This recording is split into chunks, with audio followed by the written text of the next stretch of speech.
semanas sobre ilimitados, ou quando a minha força não basta. E nós temos falado disso porque, com muita frequência, a vida é assim. A minha força não basta. E a gente fala, não, você tem que se esforçar. Não, você tem que se dedicar mais. Você tem que se puxar. E você se esforça, você se puxa e não sai do lugar. Às vezes ainda anda para trás. Você faz todo o teu esforço e parece que a sua força não basta. Aliás, para as grandes coisas da vida, para muita coisa na vida, só a sua força, por mais forte que você seja, capaz e perseverante, só a sua força não vai bastar. E nós começamos bem nos primeiros dias a definir duas expressões. A primeira delas é limites. Nós temos que respeitar os nossos limites. Limites de saúde, limites de tentação, limites emocionais. Eu não devo ultrapassar os meus limites, porque quando eu ultrapasso os meus limites, eu vou acabar entrando em situações de conflito, em situações complicadas para mim. Limites financeiros e assim por diante. Ao mesmo tempo, há uma outra expressão que são as limitações. Limitações são aquilo que eu talvez devesse ultrapassar, mas eu não consigo ultrapassar. Alguma coisa que me segura na minha caminhada cristã, que me segura na minha vida, e eu queria ultrapassar, mas eu não consigo. E conversando com as pessoas, volta e meia, alguém vem e me fala, eu sei que eu tinha que perdoar, mas eu não consigo perdoar. E nesse caso, não adianta você puxar uma longa lista de versículos dizendo que o cristão deve perdoar. A pessoa sabe que deve, ela não consegue. Ou ela não consegue largar um pecado, ou ela não consegue alguma coisa. Então, limite é aquilo que eu não devo ultrapassar. Limitação é aquilo que eu não consigo ultrapassar. E refletindo sobre isso, pensando na história que eu vou falar hoje, eu gostaria de sugerir a vocês que tem um outro nome para limitações, que são gigantes. Gigantes. Sim, eu vou falar da história de Davi.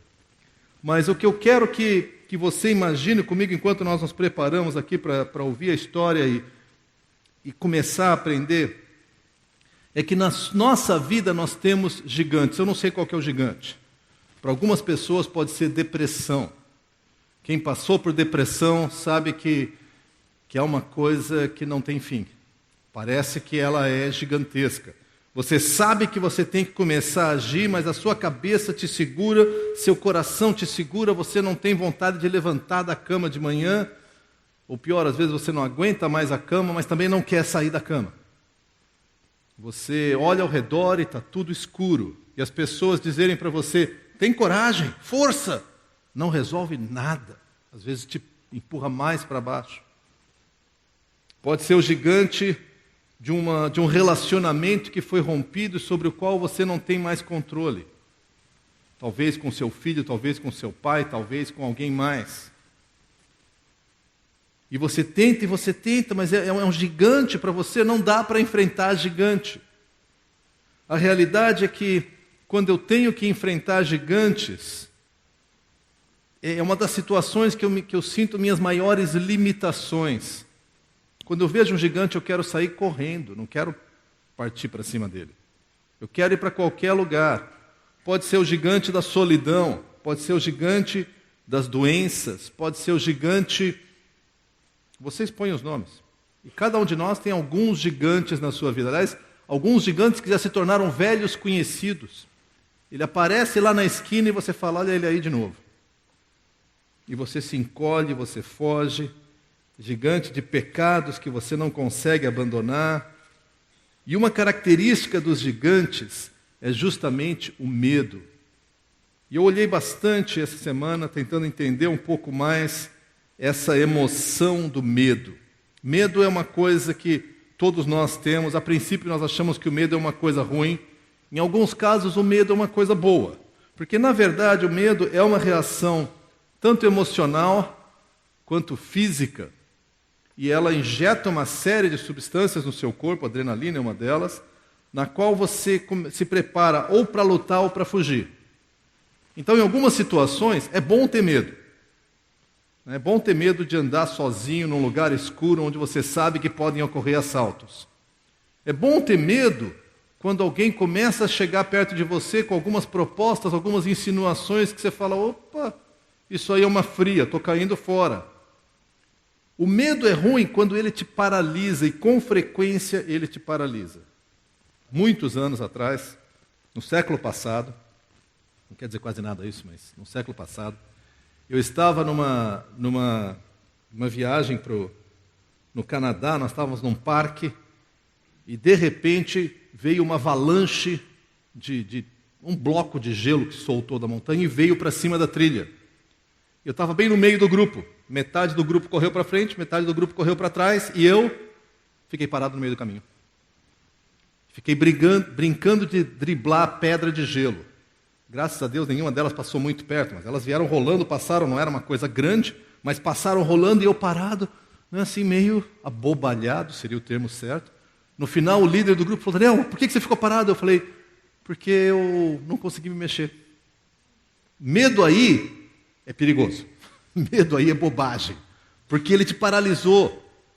E o que é mais interessante aqui, não tem nada a ver com gelo caindo, embora se acontecer, corra, por favor, é o medo que você sente quando Deus fala, você precisa dar um passo, aí você olha e tem um gigante lá, você fala, não consigo, não vou dar o passo.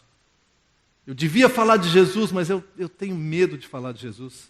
Eu devia contribuir financeiramente com esse projeto, mas eu tenho medo de faltar dinheiro. Eu devia me envolver num ministério que estão me chamando, estão me convidando, mas eu tenho medo que vai ter um tempo que eu vou estar cansado e não vou mais conseguir fazer. Eu devia buscar a Deus, mas é um gigante para mim. Eu devia largar esse vício, eu devia perdoar, eu devia pedir perdão, eu devia, e a gente fica parado por isso. O mais interessante de tudo, que obviamente a questão de medo é um campo de pesquisa muito grande, o mais interessante é que o medo não precisa ser real. É uma sensação de perigo percebido. Se ele é real ou não, não faz a menor diferença. Basta eu achar que é real. Se eu achar que é real, o medo já toma conta da sua vida. E gigantes fazem muito isso. Eles mostram o seu tamanho, eles fazem ameaças na sua vida e você se encolhe e pronto. Ele não precisa fazer nada. Aliás, tem alguns anões por aí que se fazem passar por gigantes e a gente se encolhe na frente deles. Tem várias experiências que são exatamente assim.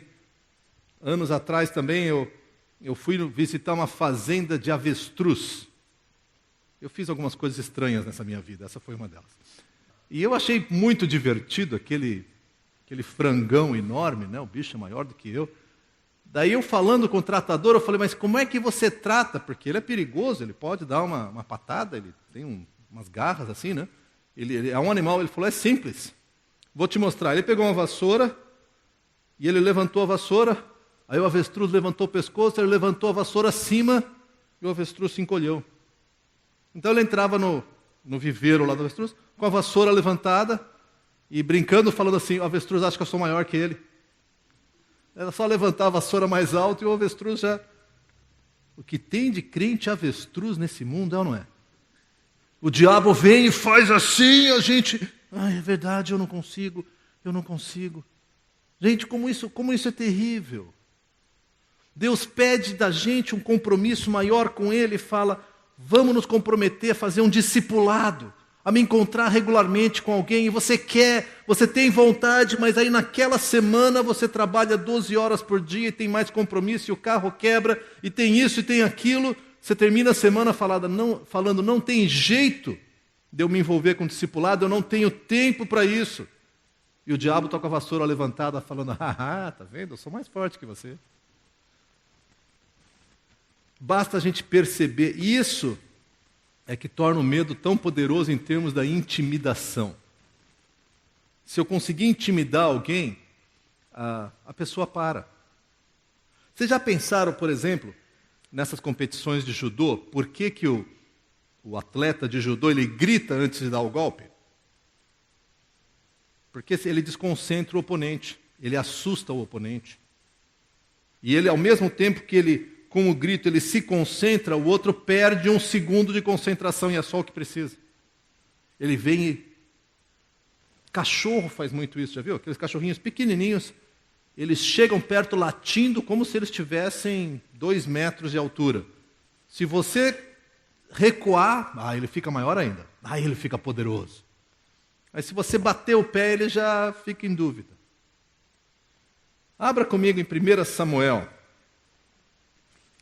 Nós vamos olhar mais uma vez a história de Davi e Golias. Eu queria que a gente olhasse nessa perspectiva. Anos atrás eu já falei dessa passagem, eu queria que a gente falasse de novo sobre isso. 1 Samuel, capítulo 17.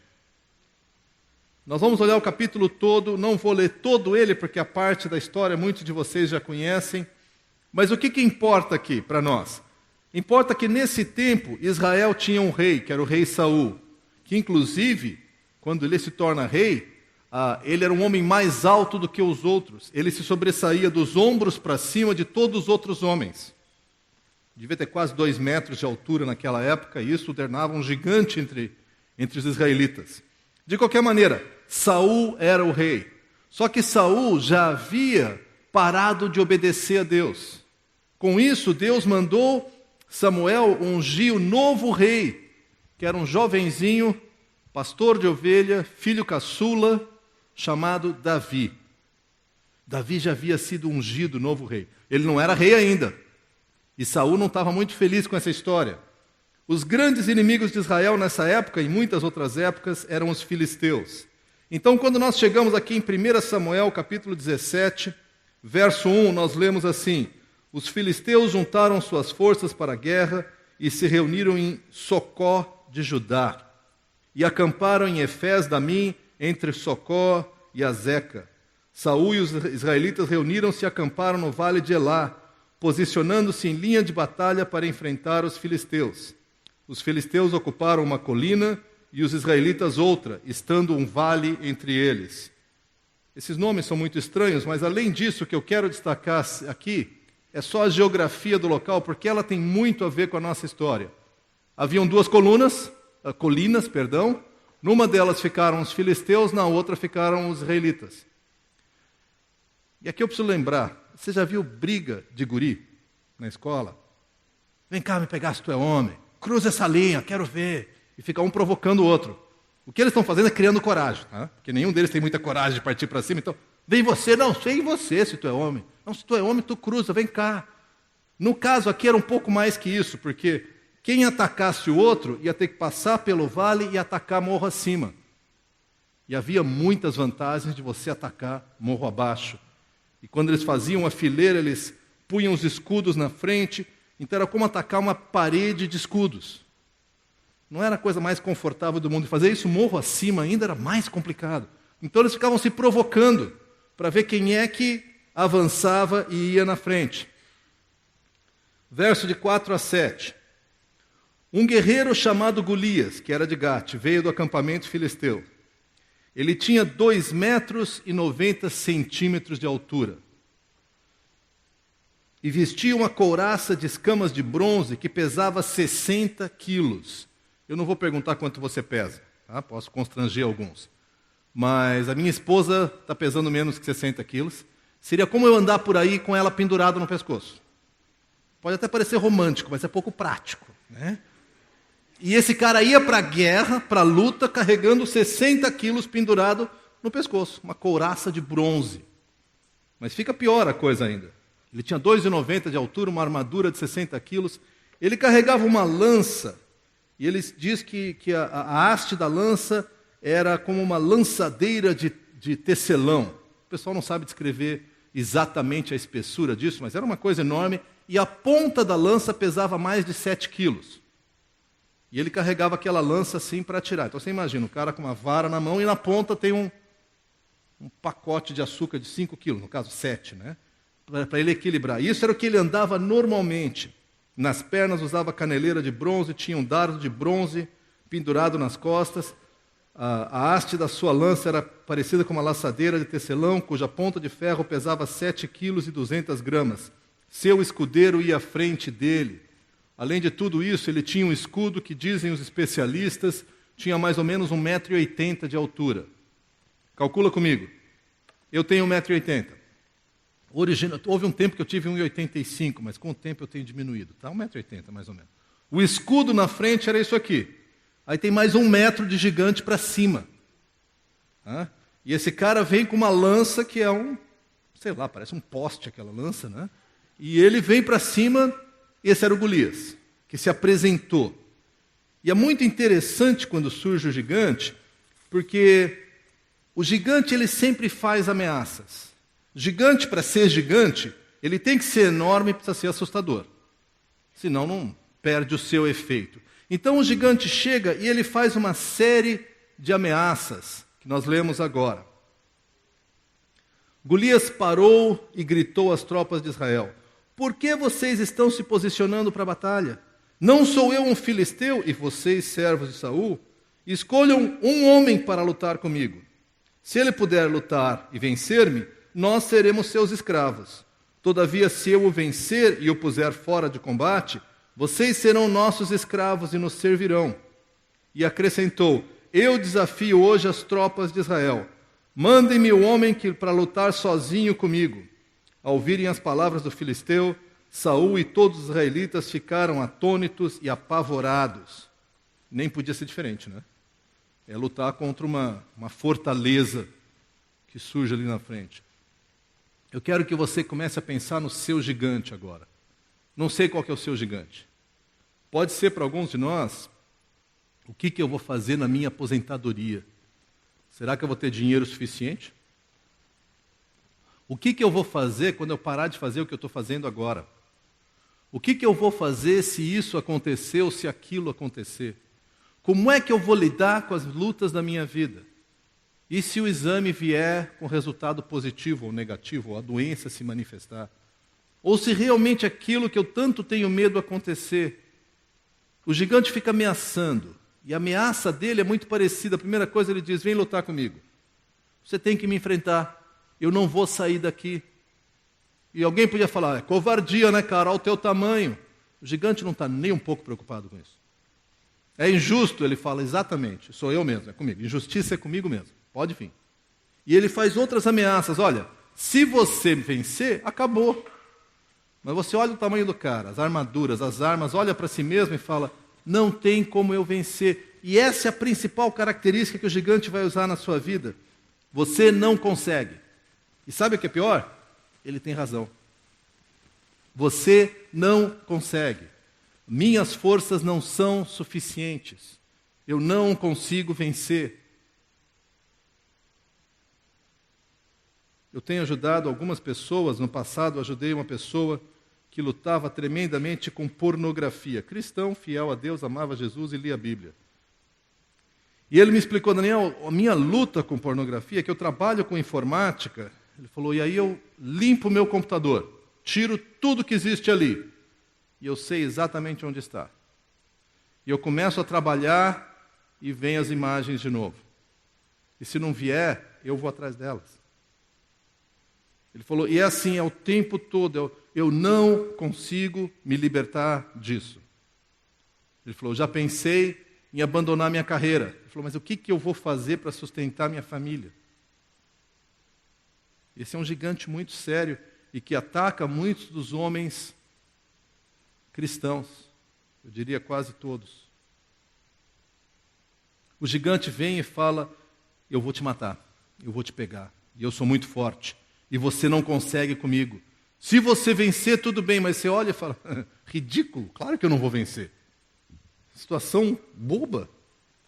Esses dias eu estava assistindo o campeonato mundial de rugby. E no tempo que eu joguei rugby, há muito tempo atrás também, nós tínhamos os jogadores pesados, eu era um dos pesados, e tinha os jogadores leves. Hoje, nem para leve eu sirvo, porque os leves começam com 95 quilos para cima. Um dos jogadores que eu vi, ele pesava 110 quilos, era um dos leves. Não dá para enfrentar uma coisa dessa. Esse cara vem correndo com a bola na mão, eu saio da frente, vai embora, faz teu ponto. E esse homem vinha com esse intuito: se você vencer, acabou. Se você perder, eu te domino. E o gigante fica... Gente, é um tormento isso. E essa é a estratégia do diabo. O diabo fala assim, eu vim para matar, roubar e destruir. Eu quero te paralisar, eu quero te envergonhar. Eu quero corroer a tua vida cristã de tal maneira que você vai ter vergonha de dizer que segue a Jesus. Sabe aquela mudança que você está orando faz tempo na tua vida? Eu não permito. E aí, que poder você tem para dizer, Jesus habita em mim, mudou a minha vida? Eu estou aqui, estou vendo que não, tu é mentiroso, tu é hipócrita. E você se debate com tudo isso e o gigante está na sua frente. Esse gigante vem, é claro que Saul e todos os israelitas ficaram apavorados, nem podia ser diferente. Chega de falar de gigante, surge então o matador de gigantes, verso 12, Davi era filho de Jessé, o efrateu de Belém de Judá. Jessé tinha 8 filhos e era idoso na época de Saul. Os filhos mais velhos foram para a guerra, eu não vou ler tudo aqui, mas eles foram para a guerra, e depois de algum tempo que eles estavam na guerra, Jessé chamou Davi, que era o garoto de recados, era o pequenininho, era o guri da casa, falou, guri, vem cá, vai lá, leva essa comida, leva para o comandante dos teus irmãos, para fazer uma média lá, leva para os teus irmãos também, e volta aqui para me dizer se eles estão bem. Porque não tem como a gente saber, naquela época as informações demoravam muito para chegar, era quase um dia correndo para chegar até o local, você ficava lá, voltava, olha, aconteceu isso, vai de novo, às vezes eram vários dias para chegar no local. Então, vai lá e vê o que está acontecendo. E a primeira coisa para nós sabermos, Davi chega lá e ele assiste o que está acontecendo. Mas a primeira realidade é essa aqui, a promessa de Deus já havia sido feita na vida de Davi. Davi já havia sido ungido futuro rei de Israel. Deus já havia falado sobre você, repousa o meu espírito, você é aquele que vai reinar, você vai lutar e vai vencer em nome de Deus. E antes de continuar a história, eu quero lembrar a vocês que promessas foram feitas sobre mim e sobre você. Promessa de Deus de que aquele que crê em Jesus ganha o direito de ser chamado filho de Deus. A gente brinca que todo mundo é filho de Deus, a Bíblia diz que não. Mas aquele que crê em Jesus é filho de Deus. Essa promessa está sobre você. A promessa de que aquele que começou boa obra na sua vida vai concluir. Essa promessa também está sobre você. A promessa de que nenhuma tentação veio sobre a sua vida, sobre a minha vida, além do que a gente pode suportar. Mas junto com a tentação, Deus também dá o livramento. Essa promessa já foi feita sobre nós. Então, promessas foram feitas sobre nós, e aliás, querido, se nós temos que ter esperança em alguma coisa, é na promessa de Deus. Porque se nós não tivermos esperança na promessa de Deus, nós não podemos ter esperança em coisa nenhuma. Quais são as promessas de Deus que você sabe que são verdade na sua vida? Que Deus faz o impossível, que Ele vai completar a boa obra que Ele começou. Roger mencionou Salmo 23, o Senhor é meu pastor, nada me faltará. Ele me protege, Ele me alimenta, Ele cuida de mim, Ele me leva para aquele lugar tranquilo de descanso. Mesmo que eu ande no vale da sombra da morte, Ele está ali do meu lado. Quais são as promessas? Esperança, gente, não é algo que você acorda de manhã e está cheio de esperança. Pessoas são diferentes. Eu acordo de manhã feliz. E eu quero que todo mundo ao meu redor seja feliz. Começar pela minha esposa, coitadinha.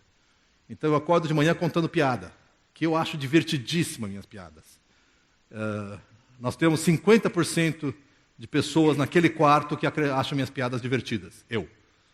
A outra metade já, assim, dava para não contar piada essa hora.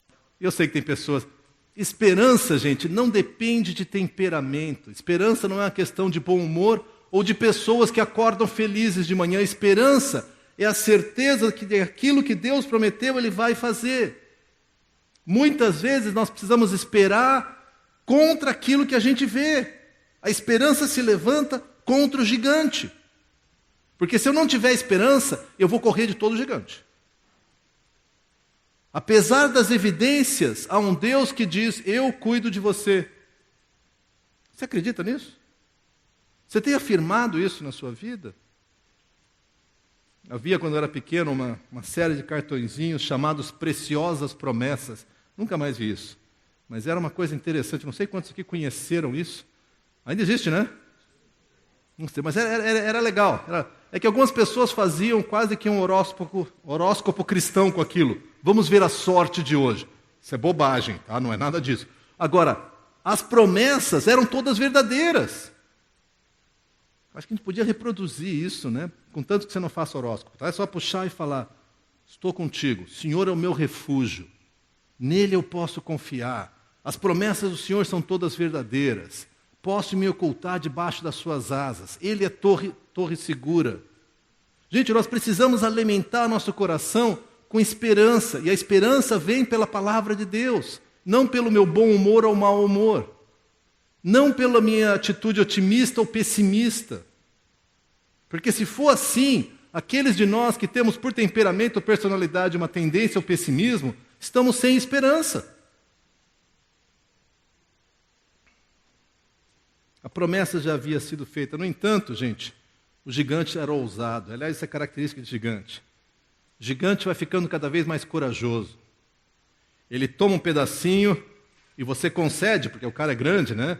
Tá bom, vai, vou te entregar isso aqui. Aí ele planta o pé lá e dá outro passo. Eu quero mais. E você briga com ele, aí você cede. Aí ele vai lá e toma outro pedaço. O medo dominava, pessoal. Deixa eu fazer um exercício aqui. Essa é a cena da batalha. Tá? É curioso, porque no verso 8 de 1 Samuel 17, diz, Golias parou. No original, ele se pôs de pé. Eu não sei se ele saiu de trás das fileiras, ou o que aconteceu, mas a ideia é que ele chegou na frente e ficou em pé. Bastava isso para intimidar, né? O cara era gigantesco, né?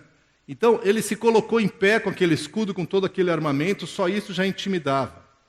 No verso 16 diz, durante 40 dias o filisteu aproximou-se de manhã e de tarde e tomou posição. Ele se aproximou. Ele chegou mais perto. Quando chega no verso 23, olha só, enquanto conversava com eles, Davi, no acampamento, Golias, o guerreiro filisteu de Gate, avançou, no original, subiu, ele começou a subir a colina. No primeiro dia ele não subiu a colina, no primeiro dia ele parou lá atrás. Quem é homem vem lutar comigo. No dia seguinte ele deu um passinho mais para frente. Quem é homem vem lutar comigo. Ninguém veio, claro, né? Aí depois de alguns dias ele já estava no meio do vale. Agora ele estava subindo a colina. Não sei se dava para sentir o bafo do cara, mas ele estava ali com a cara deles. E o que aconteceu? Verso 24. Todos fugiram cheios de medo. É claro que fugiram. Eu também teria fugido. Por mais valente que você seja, eu duvido que algum de nós ficasse, não, deixa que eu vou encarar esse cara. A nossa tendência é fugir com medo. E o gigante vai fazer isso. Cada pedaço que você cede para ele, ele vem e toma mais. Ele vem e toma mais. Não há negociação com o gigante. Não dá para fazer acordo. Faz o seguinte, seu gigante, eu vou te ceder essa área da minha vida e o resto eu vou consagrar a Deus. Ele fala, legal. Aí ele toma essa área e fala, que mais agora? Não, já te dei aquela área. Eu sei, mas eu sou um gigante. Eu estou te ameaçando, eu quero mais. Tá bom, eu vou te dar mais essa área. Que mais? E eu quero mais. Porque o diabo quer paralisar a gente. E com frequência ele paralisa. Com frequência. Você pensa, por exemplo, acho que amanhã eu vou participar dessa ação lá em Eldorado. Né? Aí começa a chover, a cama está confortável, eu não sei o que fazer por lá, né? E vem aquilo tudo, não estou me sentindo muito bem. Hoje cheguei e falei para o Roger, eu estou com frio. Ele falou, cara, você vai ficar doente. Eu acho que eu estou ficando doente. Mas eu vou lá amanhã do mesmo jeito, tá? O gigante vai tomando espaço, e quanto mais espaço ele toma, mais a gente recua, mais ele domina nossa vida e mais ele paralisa a nossa vida. E eu vou te dizer uma coisa, esperar para ver se gigante vai embora é a maior perdida que você tem, ele nunca vai embora.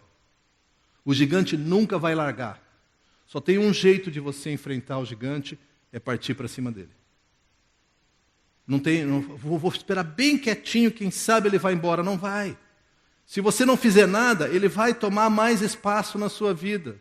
Se você está amargo com alguém, você foi injustiçado, você sofreu, alguém fez uma coisa terrível contra você, se você não der um passo contra essa amargura vai começar a se infiltrar em todos os aspectos da sua vida. Daqui a pouco você não tem mais prazer na comida que come, não consegue descansar nas férias, não consegue dormir à noite, porque o gigante está entrando, ele está penetrando, ele está infiltrando a sua vida. 1 Samuel, a partir do verso 25. Os israelitas diziam entre si: vocês viram aquele homem? Ele veio desafiar Israel. O rei dará grandes riquezas a quem o vencer.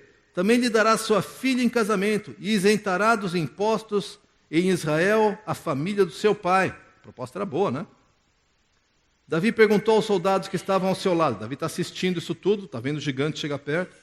O que receberá o homem que matara o filisteu e salvar a honra de Israel? E olha só a pergunta de Davi. Quem é este filisteu incircunciso para desafiar os exércitos do Deus vivo? Aqui eu entendo que existe um discernimento espiritual, e eu oro para que eu tenha e para que você tenha também. Os gigantes, eles podem fazer o que eles quiserem, mas no fundo, eles estão desafiando a Deus, não a mim, não a você. A gente se paralisa, mas a briga deles não é conosco. O gigante não está brigando, ele quer te paralisar, ele quer te envergonhar, ele quer te constranger. Mas no fundo, nós somos filhos do Deus vivo. E ele quer, o ataque dele é sobre nós, mas visa atacar a honra e a glória de Deus. Ele quer que Deus seja ofendido. E Davi faz a pergunta séria: quem que é esse gigante para enfrentar a Deus? Como é que a gente está deixando esse cara enfrentar a Deus? Aquela área de transformação que você já consagrou a Deus tantas vezes, mas não consegue entregar. E esse gigante vai te ameaçando, vai te constrangendo, vai te intimidando. Na verdade, é uma briga entre Satanás e Deus. Você fala, então não tem que fazer nada? Infelizmente não, nós somos chamados a enfrentar os gigantes. Nós vamos ter que tomar passos. O primeiro deles é discernir que essas questões, apesar de serem também questões sociais, circunstanciais, econômicas, seja o que for, existe uma realidade superior, uma realidade espiritual. Alguns dos gigantes que nós enfrentamos são por nossa própria bobagem, nosso próprio pecado. Esses dias, o juro do cartão de crédito atingiu 400 e alguma coisa por cento ao ano. Se você acumula dívida de cartão de crédito, querido, vai virar um gigante. Você pode colocar a culpa no diabo, fica à vontade, mas há algo de diabólico nesse nosso sistema econômico, mas foi você que provocou. Ainda assim, existe uma realidade espiritual, que é o quê? Você confiou mais em coisas do que no Senhor. Você negociou com dinheiro que você não tem, que Deus diz para você não fazer, em vez de confiar e esperar que Deus seja a sua satisfação. Então, mesmo quando a gente erra e o gigante cresce, a luta não é só essa aqui. Existe um panorama muito maior. E nós precisamos ver isso, nós precisamos pedir que Deus nos abra os olhos. A nossa luta não é contra carne e sangue, mas contra as hostes celestiais. Davi então falou, olha, vou lutar contra esse homem. E toda vez que você fala, vou lutar contra o meu gigante, aparece alguém para dizer, não, cara, nada disso. Não faz assim não. Olha só, verso 28. Quando Eliabe, o irmão mais velho, ouviu Davi falando com os soldados, ficou muito irritado com ele e perguntou, por que você veio até aqui? Com quem deixou aquelas poucas ovelhas no deserto? É coisa do irmão mais velho, né? Aquelas ovelhinhas magrela que tu tem lá. Sei que você é presunçoso, que o seu coração é mau. Você veio só para ver a batalha. Tremenda injustiça que o irmão estava fazendo, mas prepare-se para isso, que na hora que você fala, vou vencer, vou vencer minha depressão, vou vencer meu alcoolismo, vou vencer esse pecado, vou vencer essa amargura, vou vencer, de alguma maneira, recuperando, restaurando esse relacionamento. Alguém aparece e diz, nem tenta, não vale a pena. Te entrega, te joga nas cordas. A vida é assim mesmo. Quem tu acha que é? Tu acha que é um super espiritual? Não, cara, desiste, relaxa, fica aqui com a gente. Fica aqui na mediocridade. Porque quem está na mediocridade, quem está no pecado, não quer ninguém se levantando para mostrar com a sua vida que é possível mudar. Eu quero que todo mundo diga, em uníssono comigo, que não é possível mudar, assim eu fico bem. Então alguém fala, não é possível mudar, eu falo, não, cara, vai atrapalhar, fica quietinho aí. Além disso, o pessoal continua falando, finalmente as palavras, verso 31, as palavras de Davi chegaram aos ouvidos de Saul, que o mandou chamar, e a primeira mensagem de Davi a Saul, quando ele chega, é fantástica. Ele diz assim, disse Davi a Saul, ninguém deve ficar com o coração abatido por causa desse filisteu. Teu servo irá e lutará com ele. Calma, gente, não precisa ficar preocupado, eu vou resolver. Agora, eu quero que você imagine o ridículo da situação. Que tal o rei, tratando de um assunto sério de Estado, com seus generais, soldados, guerreiros e tudo mais, e eu não sei se o rei pensou nisso, mas provavelmente o israelita mais alto era ele mesmo o rei. E alguém já devia ter olhado, bom rei, quem sabe o mais alto vai lá lutar com Golias. Né? Só uma ideia. Eu sei que aí Saul e aquele pessoal estava todo agitado, e Davi chega, tampinha, diz a expressão que ele era ruivo e de boa aparência. No original a expressão é, ele era bonitinho. Num momento em que os homens não estavam muito preocupados em ser bonitinhos, o cara tinha que ser forte. Né? Aparece esse guri bonitinho dizendo que vai lutar com um grandalhão. Que ridículo. Mas não havia nada de ridículo aqui, havia uma disposição e uma ousadia em Deus. Deixa eu trabalhar um pouquinho com essa ideia. Existe, eu já expliquei isso, ousadia e loucura, coragem e estupidez. Estupidez é quando eu puxo para mim a responsabilidade que eu sei que eu não consigo enfrentar e nas minhas forças eu vou enfrentar. Isso é receita para desastre. Porque nas nossas forças nós não vamos conseguir, o gigante é gigante mesmo. No coração, na mente dele pode ser um anão, mas por fora o cara é grande. O problema é real. Então, isso aqui é loucura. Ousadia é quando Deus diz, vai. Aí você respira fundo e fala, Deus, não tem como eu fazer, mas pela tua palavra eu faço. E a gente parte para cima. Quando você sabe que Deus está te dizendo, perdoa, e você fala, não consigo, Deus fala, perdoa, aí você fala, Deus, não está no meu coração, mas eu vou lá e vou falar, olha, eu te perdoo. E você fala, mas eu fui um hipócrita ao dizer isso. Não, eu tomei a decisão de te perdoar. Por quê? Porque Deus mandou. E agora eu vou esperar que Deus transforme o meu coração, porque no meu coração eu estou travado ainda. A história continua, e a primeira palavra que nós temos ali no verso 33, no próximo trecho é isso. Respondeu Saul, você não tem condições de lutar contra esse filisteu, você é apenas um rapaz e ele é um guerreiro desde a mocidade, além do tamanho todo, ele nem falou do tamanho. Cuidado com a lógica, e aqui eu não estou propondo que a gente seja irracional, por favor, tá? Eu estou dizendo que a lógica diz para você não tentar o impossível. A lógica faz sentido, não tenta o impossível, porque o impossível é impossível, não é normal, não dá para fazer. Então tem várias coisas de transformação que a gente ouve isso. Por exemplo, eu ouço repetidamente que alguém que é dependente químico, não tem muita esperança, o cara vai viver a vida assim, não há cura para isso. E tudo bem, eu entendo que não há cura para a sua tendência, para as suas lutas, mas em Deus, tudo é possível. Em Deus eu consigo ter uma vida diferente. Em Deus eu consigo deixar alguns pecados e viver de um modo diferente. Não estou dizendo que é fácil, mas a nossa esperança está nas promessas de Deus e não na avaliação do mundo. Porque o mundo diz, nem adianta, nem tenta.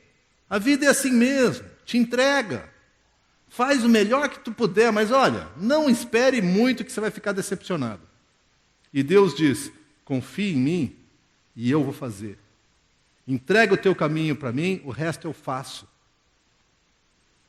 Nesse sentido, cuidado com a lógica. A lógica é uma coisa muito boa, eu tenho muito apego pela racionalidade, às vezes até demais. Mas quando Deus nos dá uma ordem, siga contra a lógica. E acredita naquilo que Deus te falou. Não estou propondo loucura ou estupidez, mas eu estou propondo que quando Deus te dá uma ordem, segue a vontade de Deus. E aí, a partir daí, Davi começa então a contar, olha, lutei contra um urso, lutei contra um leão. Verso 37, ele conclui com uma experiência de fé, e ele diz assim, o Senhor que me livrou das garras do leão e das garras do urso, me livrará das mãos deste filisteu. Eu acredito que urso e leão eram curso preparatório para matar gigante. E eu fico me perguntando, por que às vezes Deus não nos livra de alguns gigantes? Eu acredito que Ele não nos livra porque Ele quer nos preparar para dar passos de fé, enfrentarmos algumas coisas, obtermos algumas vitórias em Deus para novos desafios. Mas se a gente não vence um gigante de 1,5 metro, como é que eu vou enfrentar um gigante de 3 metros? Se a gente não enfrenta os primeiros passos, como é que eu vou enfrentar os maiores? Se eu tremo diante de um obstáculo que é menor, Deus não vai me dar um obstáculo maior. E com isso Ele não vai me dar uma vitória maior. E aí, queridos, eu vejo tantos irmãos queridos que amam a Jesus optarem por uma vida cristã medíocre. Onde eu falo, tá, qual que é o mínimo que eu tenho que fazer para Deus ficar felizinho comigo? Vem no culto? Eu venho no culto. Tem que dar uma oferta? Eu dou uma oferta de vez em quando, tudo bem. Tem que orar? Eu oro toda a refeição. Tem que ler a Bíblia? De vez em quando eu leio. Tá bom assim, Deus? Feliz? Gente, isso aqui não é a vida a qual nós fomos chamados. Isso é uma vida de mediocridade. E sabe qual é o pior problema da vida de mediocridade? Não é que Deus fica ofendido, Ele fica entristecido. Nós perdemos aquela vida vibrante que Jesus prometeu para mim e para você. Porque no momento que eu ouso em Deus, no momento que eu dou um passo além da minha perna em Deus, no momento que eu obedeço a Deus para algo que para mim é impossível e Deus faz, a minha vida se torna vibrante, ela se enche de alegria, de motivação. Conversei com o pessoal da equipe que ia na fase anteriormente, e eles falavam como era interessante você conversar com alguém e alguém falar que queria aceitar Jesus naquela situação. Conversei com o pessoal que foi, um grupo nosso de homens foi preparar, foram 600 salchipão que levaram lá para Eldorado. Eles chegaram no local, não tinha gente para dar tudo isso, porque algum pessoal já tinha voltado para casa. Eles voltaram e pararam em alguns acampamentos pelo caminho e saíram distribuindo salsichão. E a sensação deles não é, que coisa perigosa, que nojo pisar na lama. Era assim, que legal isso aqui. Porque, gente, ser usado por Deus é muito legal. A gente sente o poder de Deus, a gente fala, é isso mesmo. Quero fazer isso o resto da minha vida. Isso é bom demais. Você sente que você transcende as suas limitações. Deus te usa além de você mesmo. E a sensação de ser usado além de você mesmo encanta nosso coração. Isso pode ser feito de muitas maneiras, não é só distribuindo comida em Eldorado. Pode ser feito por meio de oração. Pode ser feito quando você compartilha com alguém alguma coisa. Quando você gasta um tempo livre teu para abençoar outra pessoa. Quando você se importa com as pessoas. Quando você serve em vários ministérios. Uma experiência de fé é o que me dá coragem para enfrentar gigante, porque eu falo, eu já matei um leão e um urso, esse cara é grande, mas o mesmo Deus que me ajudou aqui, me ajuda lá. Obviamente, Saul manda Davi colocar toda a armadura que ele, Saul, usava. Davi usou, mas não conseguia andar com aquilo. Aí no verso 40, metade do verso 39 abaixo, diz assim: E disse a Saul, não consigo andar com isso, pois não estou acostumado. Então tirou tudo aquilo e em seguida pegou seu cajado, escolheu no riacho 5 pedras lisas, colocou-as no bolso e com sua tiradeira na mão aproximou-se do filisteu. Nós vamos enfrentar gigantes com o nosso Deus sendo quem nós somos. Enfrenta o seu gigante com Deus sendo quem você é. Você não precisa de um truque novo para matar gigante. Você não precisa aprender palavras mágicas que você vai lançar contra o gigante. Você não precisa aprender algum truque, ler algum livro especial que vai te... Não, você precisa se basear naquilo que Deus disse e obedecer a Deus naquilo que Ele já disse. Algumas vezes eu desafio pessoas falando assim, puxa, você não poderia discipular? E a pessoa diz, eu nunca discipulei, eu não sei discipular, eu não consigo. Querido, é só obedecer a Deus. É sentar com a pessoa e falar, como está a sua vida?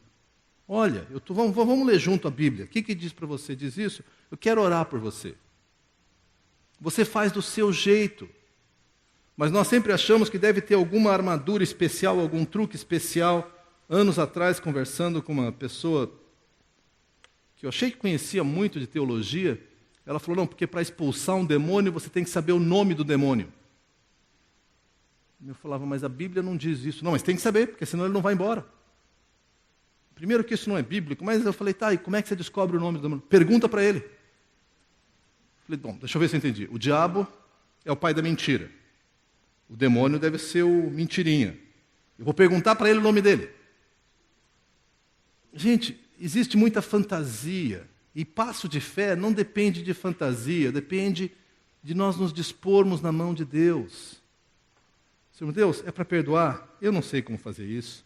Estou todo embananado aqui, mas eu vou chegar para a pessoa e falar, pá, cara, tu me ofendeu, mas eu te perdoo, quero que você me perdoe também. Ah, Daniel, mas eu não sei como é que vão estar minhas emoções. Eu também não sei. Já teve situações que eu perdoei a pessoa e levei 1 ano para curar as minhas feridas emocionais. E Deus fez, Deus faz. Já teve situações que eu entrei numa conversa pedindo, Deus, eu quero ser gentil e manso, eu quero, porque não é a coisa mais natural para mim.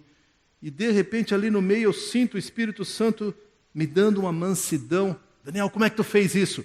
Eu só cheguei e falei, Senhor Jesus, me dá mansidão. É só isso, não tem segredo. Sendo quem você é, Deus vai te usar como você é, porque não depende de ti, não depende de mim, depende dEle.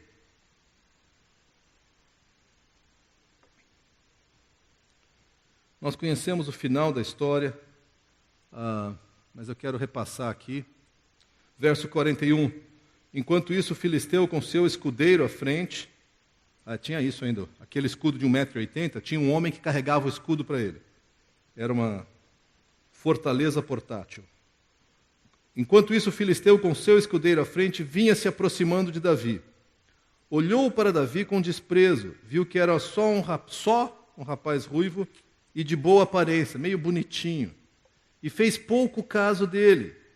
Disse ele a Davi, por acaso eu sou um cão para que você venha a mim, contra mim com um pedaço de pau? E o filisteu amaldiçoou Davi, invocando os seus deuses, e disse, vem aqui e darei sua carne às aves do céu e aos animais do campo. O gigante só aumentou o volume, e toda vez que você chega para enfrentar um gigante na sua vida, certamente as coisas vão ficar pior antes de ficarem melhores. Elas vão piorar primeiro. Aí você fala, agora que eu estou querendo obedecer a Deus, ficou tudo pior. O gigante está gritando, tá? Ele está mostrando toda a sua brabeza. Continua firme na tua esperança. Deus mandou eu enfrentar esse gigante, eu vou enfrentar esse gigante. Então a primeira coisa é isso, gigantes são intimidadores. A segunda coisa, olha só, Por que que Davi estava tão corajoso? Porque ele chega dizendo para mim, você vem para mim com espada, com lança, mas eu vou contra você em nome do Senhor dos Exércitos, a quem você desafiou. Eu acho que Golias nem sabia quem ele tinha desafiado. Ele achou que tinha desafiado Saul. Mas Davi entendeu aquele discernimento espiritual que eu falei. Falou, você lutou contra Deus, aí a coisa vai ficar feia para o teu lado. Verso 47. E todos que estão aqui saberão que não é por espada ou por lança que o Senhor concede a vitória, pois a batalha é do Senhor. Querido, marca isso no teu coração. A batalha para a qual Deus te chama é do Senhor. A batalha que a gente parte por conta própria, essa é nossa. E aí a gente enfrenta as consequências. Mas aquela para que Deus nos chama, é Ele que nos chamou, é Ele que vai fazer, Ele é fiel. Houve batalhas na minha vida que eu lutei, que não eram as batalhas que Deus tinha me chamado. E paguei preço alto por isso. Houve outras batalhas que eu, com temor e tremor, assumi em nome de Deus, e Ele concede a vitória. Não pela minha esperteza, raramente tinha algo a ver com isso. Mas era pelo poder de Deus. Situações que eu chegava e falava com mansidão, que vem de Deus, e Deus me concedia a vitória.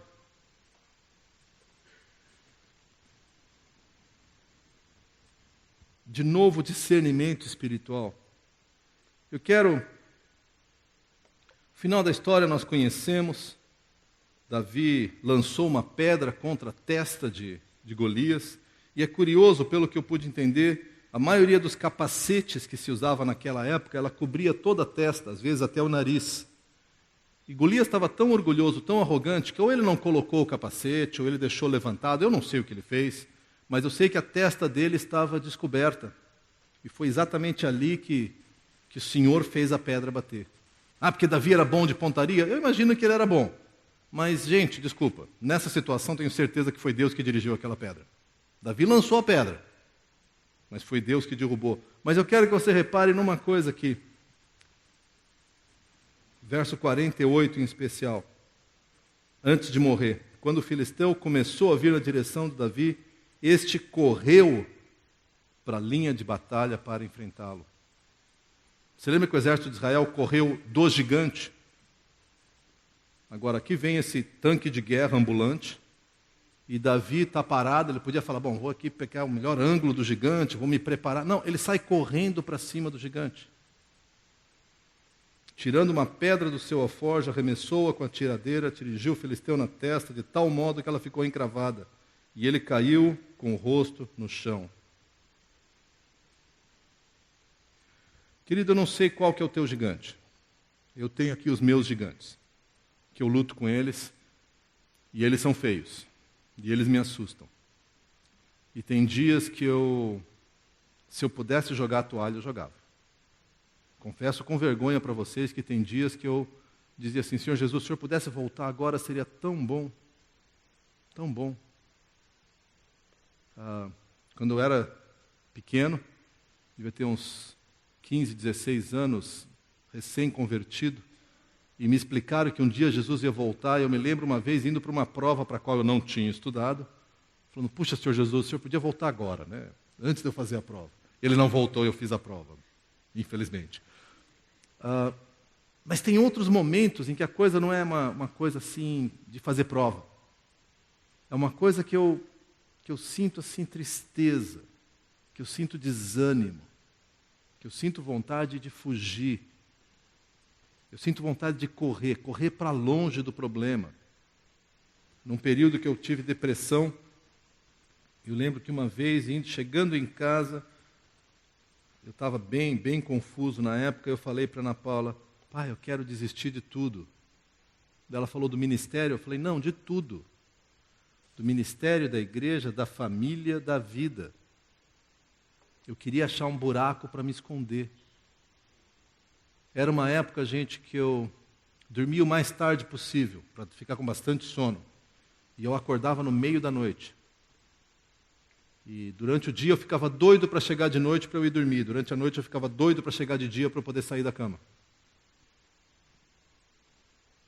Eu entendo correr de gigante. Agora, Quando a gente corre de gigante, o gigante corre atrás. O que eu quero pedir de vocês é isso: corra na direção certa, que é para cima do gigante, e dizendo: Senhor, o Senhor me chamou para enfrentar o gigante, eu quero correr para cá, e eu vou correr em nome de Jesus. E Deus vai derrubar esse gigante. Deus vai fazer alguma coisa de milagrosa. Deus vai... Porque em última análise, se Deus não é capaz de derrubar um gigante, eu não quero servir a Deus. Então, se Ele diz faz, eu obedeço para a glória dEle, porque Ele disse que faz. Eu não preciso ter medo do gigante. Não há o que temer. Como é que diz a música, Cláudia? Não há o que temer, pois estou seguro em seus braços. Gente, nós vamos lutar contra o gigante nos braços de Jesus. É um lugar confortável, é um lugar seguro. Daniel, e se o gigante vencer, e se eu não conseguir? Relaxa, a vitória já é nossa. Mas dê um passo, querido, não fica parado. Não desista antes da hora, porque é isso que o gigante vai fazer. E se você não luta hoje, amanhã ele aparece de novo. Você fala, vou dar um tempo. Não adianta dar um tempo, daqui a pouco ele está em cima de você. Firma o pé e fala, Senhor, eu vou partir para cima dessa batalha, no meu coração, em teu nome. Na esperança, por causa de todas as suas promessas, que o Senhor vai me dar a vitória. Quero te convidar, daqui a pouco eu vou ajoelhar aqui, vou te convidar a fazer a mesma coisa comigo. Se você tiver à vontade, ajoelhe comigo, porque nossa vida, gente, é combater gigantes. Eu não sei qual o passo de fé que você tem tomado, nós temos aí no banco, o pessoal já sabe disso, um cartãozinho que a gente tem usado para escrever em cima minha limitação, se você quiser colocar, pode colocar o meu gigante põe o nome dele aqui, não o nome de pessoa, por favor, tá? O nome do gigante. E embaixo o meu passo de fé, o que eu vou fazer para enfrentar esse gigante. Mas não adianta só colocar no cartãozinho, tá? Cartãozinho é só planejamento de batalha. Você precisa partir para cima do gigante. Se Deus tem tocado o seu coração, ajoelha comigo, vamos fazer isso. Senhor, nós reconhecemos, nós sabemos, Pai. E na verdade nós temos enfrentado gigantes na nossa vida. Situações que estão muito além da nossa capacidade de resolver. Situações que nos envergonham, nos constrangem, nos intimidam, nos paralisam. Pai, eu posso pensar tantas vezes na minha vida quando eu passei por isso, mas eu tenho certeza que nesse grupo aqui todos nós enfrentamos de uma maneira ou de outra esses gigantes enviados pelo diabo, Pai, para nos envergonhar, para nos constranger e de alguma maneira atingir o Teu nome. Então, em nome de Jesus, Pai, eu quero me dispor, assim como Davi, para enfrentar os gigantes da minha vida. E eu quero, Pai, rogar que aqueles que comigo estão aqui ajoelhados também estejam se dispondo em Tuas mãos para enfrentarem os seus gigantes. Não sei o que é, mas o Senhor sabe, Pai. E a minha oração sincera é que nós possamos ser uma nação de matadores de gigantes, Pai. Uma nação que enfrenta esses gigantes que, na verdade, diante de Ti, eles são anões. Eles não têm nenhum poder, Pai, eles não têm nenhuma força. Porque é o Senhor que traz a vitória. Nós reconhecemos que a vitória não é nossa, é Tua, e indiretamente nossa, Pai. Usa-nos, Pai, para a Tua glória. Usa-nos para demonstrar o Teu poder. Usa-nos na nossa incapacidade para vencer os obstáculos e as lutas que o inimigo tem lançado na nossa direção. Pois é em Teu nome, Pai, e para a Tua glória que nós queremos viver e que nós queremos caminhar. No nome de Jesus Cristo é que eu oro. Amém.